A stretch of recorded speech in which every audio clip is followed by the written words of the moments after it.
নির্বাচন ছাড়াও বিএনপির আরেকটা বয়ান হচ্ছে সংস্কার কোথায়? সংস্কার কোথায়? আমাদের সংস্কার কিছুই দেখতে পাচ্ছি না।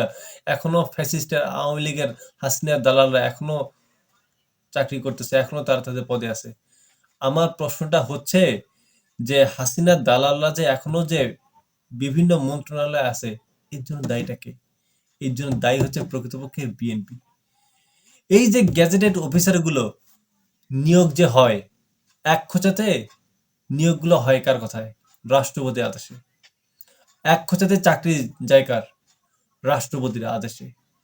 আর রাষ্ট্রপতিকে চুপ্পু। চুপ্পুকে ফ্যাসিস্ট হাসিনার দালাল মুজিবের আরেক পুত। এই যে চুপ্পু, চুপ্পুকে আমরা সাধারণ শিক্ষার্থীরা চেয়েছিলাম আমরা একে হটাবো এবং আমরা যেভাবে হোক আমরা নতুনভাবে দেশ সাজাবো।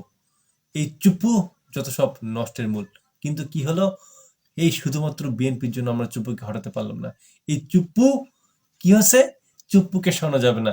চুপ্পুকে সরালে নাকি দেশের সংবিধান অক্ষুণ্ণ থাকবে না। দেশের সংবিধান নষ্ট হবে। এই তার বাচ্চা এই দেশের হাসিনাকে আমরা যে বিদায় করছি এটা কি কোনো সংবিধান মেনে? ডক্টর ইউনূস যে বসে আছে এটা কোনো সংবিধান মেনে? সংবিধান মারাস।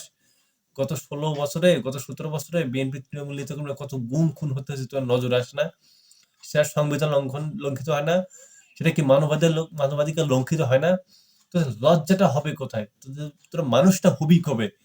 এই বাটপার, এই যে তেলবাজি, এই যে ফ্যাসিস্ট হাসিনার আরেক দালালি, এই দালালির মাধ্যমে আমাদের এই দেশে আবার আওয়ামী লীগ পুনর্বাসিত করতে চাচ্ছে এই বিএনপি। পুরো বিএনপি না, কিন্তু বিএনপির কতিপয় যে সিনিয়র নেতারা আছে এরাই। এরা কখন কোন মুখে কে কথা বলে কারো ঠিক নেই। এই বলতেছে আওয়ামী লীগ নিষিদ্ধ দরকার, আবার এ বলে আওয়ামী লীগকে পরিশুদ্ধ রিফাইন্ড হওয়া দরকার। আবার কেউ বলে আওয়ামী লীগের সবাই তো দোষী না, যারা ভালো ওদেরকে নিয়ে আসো। মানে এক মুখে হাজারটা কথা, মানে বেঈমান মুনাফিক। যেমন এই বিএনপির রাজনৈতিক সিনিয়র নেতাদের অবস্থা হচ্ছে এটি। গত ১৬-১৭ বছরে এই সিনিয়র নেতারা ভারতের সাথে আওয়ামী লীগের সাথে দালালি করে বিএনপিকে তো ধ্বংস করেছেই, আন্দোলনের নামে জনগণকে মূলা দিকেছে যে বলে আমরা তো আছি, কিন্তু এদিকে বিএনপি সিনিয়র নেতারা ঠিকই তলাতলে সুবিধাগুলো ভোগ করে। এখনো সিনিয়র নেতারা প্রত্যেকটা চাঁদাবাজি, প্রত্যেকটার নামেই মামলা টামলা আছে, ভ্যানিশ হয় কিভাবে? প্রশ্ন হচ্ছে আমার একটাই। তো এই বিএনপিকে নতুন করে বলার কিছু নেই, নতুন করে এটাকে আর ব্যাখ্যা করতে চাই না। বিএনপি ততক্ষণই ভালো যতক্ষণ জিয়াউর রহমান খালেদা জিয়া পর্যন্ত। তারেক রহমানের উপর বিএনপির কোনো ভরসা নেই, উনি পারবেন না। উনি চাইলেও বিএনপিকে ভালোভাবে পরিচালিত করতে পারবেন না। তিনি চাইলেও তিনি এই দেশের জন্য বিএনপিকে জাতীয়তাবাদের আদর্শে লালিত করতে পারবেন না।